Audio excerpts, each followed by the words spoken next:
എല്ലാവർക്കും ഹൊറത്ത് മല്ലു എന്ന യൂട്യൂബ് ചാനലിലേക്ക് വീണ്ടും നമസ്കാരം. സോ ഇന്ന് നമ്മൾ ഡിസ്കസ് ചെയ്യാം, അല്ലെങ്കിൽ ഞാനിവിടെ പറയാം എന്നുദ്ദേശിക്കുന്നത് ഇപ്പോഴത്തെ നമ്മുടെ തലമുറയുടെ ഏറ്റവും വലിയ പ്രശ്നമായ ലഹരി അഥവാ ഡ്രഗ്സ്, അതിനെ പറ്റിയിട്ടാണ്. ഇതിപ്പോ ഇവിടെ വന്ന് ഞാനായിട്ട് പ്രത്യേകിച്ച് പറഞ്ഞു തരേണ്ട ഒരു ആവശ്യമില്ല, കാരണം എല്ലാം അവൈലബിൾ ആണ്. ഇതിൻ്റെ സൈഡ് എഫക്ട്സ്, ഇത് നമ്മളെ എങ്ങനെ ബാധിക്കുന്നു, ഇത് നമ്മൾ ഉപയോഗിച്ച് കഴിഞ്ഞാൽ എന്തൊക്കെ തരത്തിലുള്ള പ്രശ്നങ്ങൾ നമുക്കുണ്ടാകും, നമ്മുടെ സമൂഹത്തിനുണ്ടാകും, ഏതൊക്കെ തരത്തിൽ ഇത് മനുഷ്യരാശിയെ തന്നെ ബാധിക്കും എന്നുള്ളതിനെ കുറിച്ചുള്ള ആധികാരികമായി ചർച്ച ചെയ്യുന്നതും അതിനെക്കുറിച്ചുള്ള പഠനങ്ങളും ഒക്കെ അവൈലബിൾ ആണ്. ഒരുപാട് വീഡിയോസ് ഉണ്ട്, എല്ലാം ഉണ്ട്. ബട്ട് ശരിക്കും ഇത് കേൾക്കുമ്പോൾ കേട്ട് കളയുന്നതിനുപരി എത്രത്തോളം നമ്മൾ ആ കാര്യങ്ങളിൽ നിന്ന് മനസ്സിലാക്കാനുണ്ട്, എത്രത്തോളം അത് നമ്മൾ അറിഞ്ഞിരിക്കേണ്ടതുണ്ട്, അത് നമ്മുടെ ജീവിതത്തിൽ ഉൾക്കൊള്ളേണ്ടതുണ്ട്, അപ്ലൈ ചെയ്യേണ്ടതുണ്ട്. അറ്റ്ലീസ്റ്റ് നമുക്ക് നമ്മുടെ ചുറ്റുമുള്ളവരെ രക്ഷിക്കാൻ കഴിഞ്ഞില്ലെങ്കിൽ പോലും, മാക്സിമം ശ്രമിച്ചിട്ട് രക്ഷിക്കാൻ കഴിഞ്ഞില്ലെങ്കിൽ പോലും, സ്വയം അതിലകപ്പെടാതിരിക്കാൻ എന്തെങ്കിലുമൊക്കെ ചെയ്യാൻ പറ്റുമോ, അല്ലെങ്കിൽ എന്തൊക്കെ മുൻകരുതലുകൾ, അല്ലെങ്കിൽ ഇത് എങ്ങനെ ഉൾക്കൊള്ളണം എന്നുള്ളതിനെ കുറിച്ചൊരു ബ്രീഫ് ഡിസ്ക്രിപ്ഷൻ എൻ്റെ ഒരു പെർസ്പെക്റ്റീവ് തരാമെന്ന് വിചാരിച്ചു. ലൈക്ക് ഇതിൻ്റെ അവൈലബിലിറ്റി നമ്മൾ തേടി പോകാറില്ല. ഇത് അവൈലബിൾ ആണോ എന്ന് ആരും തേടി പോകാറില്ല. ബട്ട് ഇത് നമ്മുടെ കൺമുന്നിൽ കാണുന്ന ചില സിറ്റുവേഷൻസ് വരും. നമ്മുടെ ഇപ്പോഴത്തെ ചില സമൂഹത്തിൽ, ഇപ്പോൾ ഈ കോളേജ് സ്കൂള് കാലഘട്ടങ്ങളിലൊക്കെ കൺമുന്നിൽ കൂടെ പോയിട്ടുണ്ടാവും പലരുടെയും. എൻ്റെയും കടന്നു പോയിട്ടുണ്ട്, ഇല്ല എന്നൊന്നും ഞാൻ പറയുന്നില്ല. സോ ഇവിടെ ഞാൻ പറയാൻ പോകുന്നത് എന്താണെന്ന് വെച്ച് കഴിഞ്ഞാൽ, ഇത് ഉപയോഗിച്ചവരുടെ അല്ലെങ്കിൽ ഇതിലൂടെ കടന്നു പോയവരുടെ ഒരു അനുഭവം, ജസ്റ്റ് ഇതൊന്ന് ട്രൈ ചെയ്യാം എന്ന രീതിയിൽ ചെയ്ത ഒരാളുടെ അനുഭവം. അയാൾ ട്രൈ ചെയ്തിട്ട് മാത്രമേ ഉള്ളൂ, അയാളൊരു സ്ഥിരം ഉപയോഗിക്കുന്ന ആളൊന്നുമല്ല. അയാളൊരു ഇത് എന്താണ്, ഇതിൻ്റെ എഫക്ട്സ് എന്താണെന്ന് അറിയാൻ വേണ്ടിയിട്ടുള്ളൊരു ട്രൈ ചെയ്തിട്ടുള്ള ഒരു സംഭവം. അപ്പോൾ ഇയാളത് ട്രൈ ചെയ്തു. ഇയാൾ ട്രൈ ചെയ്തത് അത് എന്താണ് ഡ്രഗ്സിൻ്റെ ഡിസ്ക്രിപ്ഷൻ കാര്യങ്ങളൊന്നും നമ്മളിവിടെ പ്രൊവൈഡ് ചെയ്യേണ്ട ആവശ്യമില്ലല്ലോ, എഫക്ട്സ് ആണ്. അപ്പോൾ ഇയാൾ അതിൻ്റെ ഇത് പറഞ്ഞത്, ഇയാൾക്കൊരു 1.5 മണിക്കൂറിൽ പ്രശ്നമൊന്നും ഉണ്ടായിരുന്നില്ല. 1.5 മണിക്കൂർ ശേഷം ഇയാൾക്ക് അനുഭവപ്പെട്ട കാര്യങ്ങൾ അത് ഇയാൾ വോയിസ് റെക്കോർഡ് ചെയ്തു.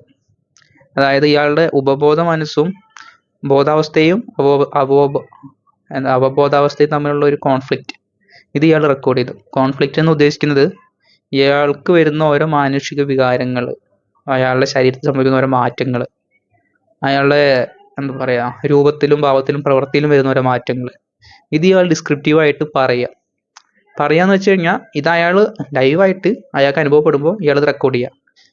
കാരണം ഇയാൾ എനിക്കറിയുന്ന ഒരാളായതുകൊണ്ട് പറയാണ്, ലൈക്ക് കടന്നുപോയ ആ ഒരു സിറ്റുവേഷൻ എൻറ്റയർലി നമുക്ക് പറയുകയാണെങ്കിൽ എന്താ പറയുക, അയാൾ പറഞ്ഞത് വെച്ചിട്ട് ഒരു സിമ്പിളായിട്ട് നേരെ പോ അങ്ങനത്തെ ഒരു പരിപാടി ചെയ്യുന്നില്ല. ഇയാളുടെ കോൺഷ്യസ്നെസ്സിനെ നിലനിർത്താൻ വേണ്ടിയിട്ട് ഇയാൾ ഓരോ രീതിയിൽ ഓരോ ഫിസിക്കൽ ആക്ടിവിറ്റിയിൽ ഇൻവോൾവ് ആവുക, അല്ലെങ്കിൽ അയാൾ പഠിച്ച ഓരോ കാര്യങ്ങൾ റെഫർ ചെയ്ത് നോക്കുക, അല്ലെങ്കിൽ ബ്രെയിനിൻ്റെ കൺട്രോൾ വേറെ രീതിയിലേക്ക് പോകാതിരിക്കാൻ വേണ്ടി ഇയാൾ അതിൻ്റെ മേലെ കൺട്രോൾ ചെയ്യുക. അങ്ങനത്തെ ഒരു എത്രത്തോളം മനസ്സിലാവുണ്ടെന്ന് എനിക്കറിയില്ല, ഒരു വേറിട്ട അവസ്ഥയിലൂടെയാണ് ഇയാൾ കടന്നുപോയത്. ഇയാൾ കടന്നുപോയ സംഭവങ്ങളൊക്കെ ഇയാൾ ഇങ്ങനെ വിവരിച്ച് ചെയ്തിട്ടുണ്ട്. പറ്റുകയാണെങ്കിൽ ഞാൻ ഉറപ്പില്ല ഈ വീഡിയോയിൽ ഉൾക്കൊള്ളിക്കാൻ പറ്റുമെന്ന്, കാരണം അത് മറ്റൊരാളുടെ പ്രൈവസിയാണ്. അപ്പം അത് നമ്മളിവിടെ നമ്മുടെ ചാനലിൽ ഇടുക എന്ന് പറയുന്നത് മോശമാണ്. സോ ആ പറഞ്ഞു വരുന്നത് എന്താണെന്ന് വെച്ച് കഴിഞ്ഞാൽ, ഇത് അയാളുടെ ഒരു വയസ്സ് സംബന്ധിച്ച്, അല്ലെങ്കിൽ അയാളുടെ ഒരു ഫിസിക്കൽ കാപ്പബിലിറ്റി, അയാളൊരു പൊട്ടൻഷ്യൽ വെച്ചിട്ട് ഇയാൾക്ക് അത്രത്തോളമേ അത് കൺട്രോൾ ചെയ്യാൻ കഴിഞ്ഞിട്ടുള്ളൂ എന്നുണ്ടെങ്കിൽ ഒന്ന് ആലോചിച്ച് നോക്കുക. അയാളുടെ അത്ര പോലും ഫിസിക്കൽ ആക്ടിവിറ്റി, അല്ലെങ്കിൽ ഒരു സ്പിരിച്വൽ കണക്ഷൻ, അല്ലെങ്കിൽ ഒരു മെൻ്റൽ ഹെൽത്ത് ഇല്ലാത്തൊരു സാധാരണക്കാരന്, അല്ലെങ്കിൽ ഒരു സാധാരണ കുട്ടിക്ക് ഇത് എന്ത് ചെയ്യാൻ കഴിയും, അല്ലെങ്കിൽ ഇത് എത്രത്തോളം കൺട്രോൾ ചെയ്യാൻ കഴിയും, ഒന്ന് അങ്ങനെ ചിന്തിച്ച് നോക്കുക. ഇതിപ്പോൾ നിങ്ങൾക്ക് അയാളെ അറിയില്ല, അല്ലെങ്കിൽ എന്നെ അറിയില്ല, ഈ ഒരു വെളിച്ചത്തിൻ്റെ പിന്നിലിരുന്ന് സംസാരിക്കുന്നു. ഇങ്ങനെ ജസ്റ്റ് കേട്ട് വിടേണ്ടവർക്ക് ഇത് വിടാം. ഇതിപ്പോൾ ഒരു ഫോളോവേഴ്സിനെ കൂട്ടാനോ, അല്ലെങ്കിൽ ഒരു ഇൻഫ്ലുവൻസർ ആവാനോ അങ്ങനെയൊന്നുമല്ല. എനിക്ക് പറയണമെന്ന് തോന്നുന്ന കാര്യങ്ങൾ വന്ന് പറയണം. ഇത് കാണണം എന്നുള്ളവർ കാണാം, അല്ലാത്തവർക്ക് കാണണ്ട. അതാണ്. പക്ഷെ ഇതിന് സംസാരിക്കണം, അല്ലെങ്കിൽ ഇതിനെ മുൻനിർത്തി എന്തെങ്കിലും സംസാരിക്കണം, അങ്ങനെയുള്ളവർക്ക് മുന്നോട്ട് വരാൻ ഞാൻ എന്താ പറയുക, ഇതിലൂടെ ഒരു അവസരം എന്ന് വെച്ച് കഴിഞ്ഞാൽ ഞാൻ എന്തെങ്കിലും ചെയ്തു, ഈ സമൂഹത്തിൽ എന്തെങ്കിലും കോൺട്രിബ്യൂട്ട് ചെയ്തു എന്ന് എനിക്ക് തോന്നാൻ വേണ്ടിയിട്ട് ഇതിലൂടെ ഒരു അവസരം ഞാൻ ഇറക്കുന്നു. ലൈക്ക് ഇത് കാണുന്നവർക്ക് കമൻ്റ് ഇടാം, എനിക്ക് പറയാനുണ്ട് അല്ലെങ്കിൽ എനിക്ക് സംസാരിക്കാനുണ്ട് എന്നുള്ള കാര്യങ്ങളൊക്കെ. ബേസിക്കലി ഉദ്ദേശിച്ചു വരുന്നത് അതാണ്.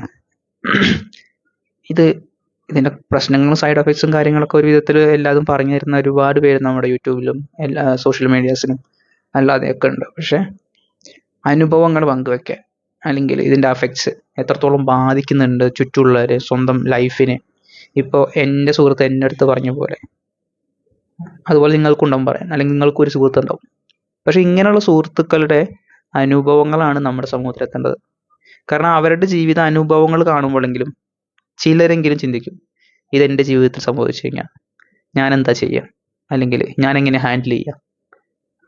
So if you know someone, like ഇത് അനുഭവിച്ച ആൾക്കാരോ അല്ലെങ്കിൽ ഇതിലൂടെ കടന്നു പോയവരാണോ നിങ്ങളുടെ പ്രൈവസി 100% ഷുവർ ആയിരിക്കും. നമുക്കതിനെക്കുറിച്ച് ഈ സമൂഹത്തിനോട് പറയാം, ഇങ്ങനെ ഒരു സംഭവം ഉണ്ടായിട്ടുണ്ടാവും. Like you guys have just to mention, comment, that's all you have to do. ഫർദറായിട്ട് ഞാൻ അപ്പോസ് ചെയ്യും, നമ്മൾ അതിനെക്കുറിച്ച് സംവദിക്കും അല്ലെങ്കിൽ സംസാരിക്കും. അത് നമ്മൾ ഈ സോഷ്യൽ മീഡിയയിൽ പബ്ലിഷ് ചെയ്യും. Only for one purpose, and that purpose is to eradicate drugs, remove drugs users, അല്ലെങ്കിൽ പ്രിവെൻഷൻ ഓഫ് ഡ്രഗ്സ്. ഇത് നല്ലതല്ല എന്നിങ്ങനെ പറഞ്ഞു പോയിട്ടൊരു കാര്യമല്ല. നമുക്ക് ആക്ഷൻസ് ആണ് വേണ്ടത്. ഇതിപ്പോൾ ഒരു ആക്ഷനാണ് ഇപ്പോൾ ഞാൻ പറഞ്ഞത്, ബോധവൽക്കരിക്കുക എന്നുള്ളത്. രണ്ടാമത്തെ ഒരു ആക്ഷൻസ് എന്താണെന്ന് വെച്ച് കഴിഞ്ഞാൽ കുട്ടികളോടാണ്. കുട്ടികളെന്നല്ല, നിങ്ങളുടെ കൺമുന്നിൽ നിങ്ങൾ കാണുന്നൊരു തെറ്റ്, അതിനെ നിങ്ങൾ മറച്ചു വയ്ക്കാൻ ശ്രമിക്കരുത്. അത് നിങ്ങളുടെ എത്ര വലിയ അടുത്ത സുഹൃത്താണെങ്കിലും, എത്ര വലിയ കുടുംബമാണെങ്കിലും, എത്ര വലിയ നാട്ടുകാരാണെങ്കിലും, ആരാണെങ്കിലും. മേ ബി നിങ്ങൾക്ക് ഇഷ്ടമില്ല എന്നുള്ളൊരു കാര്യമെങ്കിലും നിങ്ങൾക്ക് അവിടെ പറയാം. അതുപോലും കാണിക്കാതെ നിങ്ങൾ ഒരുപക്ഷെ അവനല്ലേ അല്ലെങ്കിൽ അവളല്ലേ പോട്ടെ എന്നുള്ള രീതിയിൽ നിൽക്കുമ്പോഴാണ് ഇത് നിങ്ങൾക്ക് മാത്രമല്ല, അവന് മാത്രമല്ല, ചിലപ്പോൾ അവരുടെ ചുറ്റുള്ള ആർക്കെങ്കിലും ഒരു പ്രശ്നമായി തീരും. സോ ഇത് ആക്ഷൻസ്, അത് നിങ്ങളെ കൊണ്ട് പറ്റുന്ന പല രീതികളുണ്ടാവും. ചിലപ്പോൾ എൻ്റെ സുഹൃത്തുക്കളെ എനിക്ക് തിരുത്താൻ പറ്റുന്ന പോലെ നിങ്ങളുടെ സുഹൃത്തുക്കളെ നിങ്ങൾക്ക് മറ്റൊരു രീതിയിൽ തിരുത്താൻ പറ്റും. അല്ലെങ്കിൽ ഫാമിലീസ് ആണെങ്കിൽ ഫാമിലീസ്, അതിലേക്ക് ഇറങ്ങുക. ലൈക്ക് എന്താ നഷ്ടപ്പെടാനുള്ളത്? ഒരു വാക്ക് എനിക്കിത് ഇഷ്ടമല്ല, എൻ്റെ മുന്നിൽ ഇത് ചെയ്യരുത് എന്ന് നിങ്ങൾക്ക് പറയാനുള്ള ഒരു തൻ്റെയുടെ നിങ്ങൾ കാണിച്ചു കഴിഞ്ഞാൽ എന്താ ഇനിയിപ്പോൾ ഇത്ര പ്രശ്നം എന്താ? അതെനിക്ക് മനസ്സിലാവണില്ല. ലൈക്ക് എന്തായാലും ആരെങ്കിലും എന്തെങ്കിലും ചെയ്യുമോ? ഇതിനൊന്നും ഇങ്ങനെയുള്ള ഒരു പേടി എന്ന് പറയുന്ന സാധനം ഇതിനൊന്നും വെക്കരുത്. സോ ആക്ഷൻസ്, ബോധവൽക്കരണം ഒന്ന്, രണ്ടാമത് ആക്ഷൻസ്. മൂന്നാമതായിട്ട് എനിക്ക് പറയാനുള്ളത്, എന്തൊക്കെ വന്നാലും എൻ്റെ ഒരു അഭിപ്രായത്തിൽ, എൻ്റെ പെർസ്പെക്റ്റീവിൽ, ഈ ഡ്രഗ്സ് അല്ലെങ്കിൽ ആൽക്കഹോൾ എന്തോ ആയിക്കോട്ടെ, അത് വീക്കായിട്ടുള്ള ആൾക്കാർക്കുള്ളതാണ്. അതായത് സ്വന്തം വികാരങ്ങളെ അല്ലെങ്കിൽ വിചാരങ്ങളെ, ചിന്തകളെ, സ്വന്തം പ്രശ്നങ്ങളെ, സിറ്റുവേഷൻസിനെ ഹാൻഡിൽ ചെയ്യാൻ കഴിയാത്ത വെറും ജന്മങ്ങൾക്കുള്ളതാണ് ഡ്രഗ്സ് ആൻഡ് ആൽക്കഹോൾ എന്ന് ഞാൻ പറയുള്ളൂ. കാരണം എന്തിനാണ് അവർ കുടിക്കുക? ചിലർ ഒരു തമാശക്കാണ്, ചിലർ പറയും ഇത് മറക്കാനാണ്, ചിലർ പറയും ധൈര്യത്തിലാണ്, ചിലർ പറയും എന്താ പറയുക കോൺഫിഡൻസിനാണ്. Why depending on these things? Like artificially stimulate ചെയ്യുക, അല്ലെങ്കിൽ മനുഷ്യന്റെ സ്വന്തം ചിന്തയെ എന്താ പറയാ അൺകൺട്രോൾ ചെയ്ത് വിടുന്ന ഒരു സാധനത്തിനെ ഡിപ്പെൻഡ് ചെയ്തിട്ട് വേണം നിങ്ങൾക്ക് ഇതൊക്കെ ആവാൻ. ലൈക്ക് എന്താണെങ്കിലും, പാട്ട് പാടാനാണെങ്കിലും, ഡാൻസ് പാടാനാണെങ്കിലും, എന്തിനാണെങ്കിലും അതിന്റെ ആവശ്യം എന്താ? നിങ്ങൾ എത്രത്തോളം വീക്കാണ് എന്ന് ചിന്തിച്ച് നോക്കാൻ പറ്റുമെങ്കിൽ ചിന്തിച്ചു നോക്കുക. I decided once upon a time that I am not weak. ആ ഒരു സ്റ്റാൻഡിൽ ഞാൻ നിൽക്കുന്നതുകൊണ്ടാണ്. അതിന് മുന്നേയും എനിക്കതിൻ്റെ ആവശ്യം തോന്നിയിട്ടില്ല, ഇപ്പോഴും അതിൻ്റെ ആവശ്യം തോന്നിയിട്ടില്ല. പക്ഷെ ഇപ്പോൾ കൂടുതൽ ക്ലിയർ ആയിട്ട് എനിക്ക് കാണാൻ പറ്റുന്നുണ്ട്, വീക്കായിട്ടുള്ള ആൾക്കാർ ഇത് ചൂസ് ചെയ്യുള്ളൂ. പൈസ കളഞ്ഞ്, ആരോഗ്യം കളഞ്ഞ്, സമയം കളഞ്ഞ്, ഇതിന് പിന്നാലെ പോയി അവസാനം ജീവിതം കളഞ്ഞ്. It is never to late. അത് നിങ്ങൾ മനസ്സിലാക്കുക. എവിടെ ലേറ്റ് എന്ന് പറയുന്ന ഒരു സാധനം ഇല്ല. നിങ്ങൾ ഇപ്പോഴാണത് കാണുക അല്ലെങ്കിൽ ഇപ്പോഴാണ് തിരിച്ചറിയുന്നുണ്ടെങ്കിൽ ട്രൈ ചെയ്യുക. അടുത്തുള്ളവരോട് പറയുക, എനിക്ക് പറ്റുന്നില്ല, എനിക്ക് നിർത്തണം, ഇങ്ങനെയൊക്കെയുള്ളൊരു രീതിയിൽ നിങ്ങൾ മുന്നോട്ട് പോവുക. ഇത് യൂസ് ചെയ്യുന്നവരുണ്ടെന്നുണ്ടെങ്കിൽ, അല്ലെങ്കിൽ ഇത് യൂസ് ചെയ്യാത്തവരാണ് നിങ്ങളെന്നുണ്ടെങ്കിൽ യൂസ് ചെയ്യുന്നവരിലേക്ക് എത്തിക്കുക. We don't need these things. ലൈഫിൽ എന്താ അച്ചീവ് ചെയ്യേണ്ടതെന്നുള്ള കാര്യങ്ങൾ, ലൈഫ് എങ്ങനെ മുന്നോട്ട് കൊണ്ടുപോകണം എന്നുള്ള കാര്യങ്ങൾ, ഇങ്ങനെയുള്ള കാര്യങ്ങളൊക്കെ നിങ്ങൾക്ക് ഇനിയും അറിയണ്ടേ? വെറുതെ ഇതിൻ്റെ പിന്നാലെ പോയി സമയം കളഞ്ഞിട്ട് എന്തിനാ? സോ ഗായ്സ്, പറഞ്ഞ പോലെ ബോധവൽക്കരണം, ആക്ഷൻസ്, ദെൻ സെൽഫ് ക്ലൻസ്, ഈ 3 കാര്യങ്ങൾ നിങ്ങൾക്ക് ഓർമ്മ ഉണ്ടെന്ന് വരുത്തുന്നു. സോ കോൺട്രിബ്യൂട്ട് ചെയ്യുക. നമ്മുടെ സമൂഹമാണ്, നമുക്കാണ് വൃത്തിയാക്കാനുള്ള ചുമതലയുള്ളത്. നമ്മുടെ തലമുറയ്ക്ക്, വരുന്ന തലമുറയ്ക്ക് നമുക്ക് ഇത് വൃത്തിയാക്കി കൊടുക്കേണ്ട നമ്മുടെ ഉത്തരവാദിത്തമാണ്. സോ ഗൈസ്, അത്രേ ഉള്ളൂ. അടുത്തൊരു വീഡിയോയിൽ വീണ്ടും കാണാം. Thank you for watching.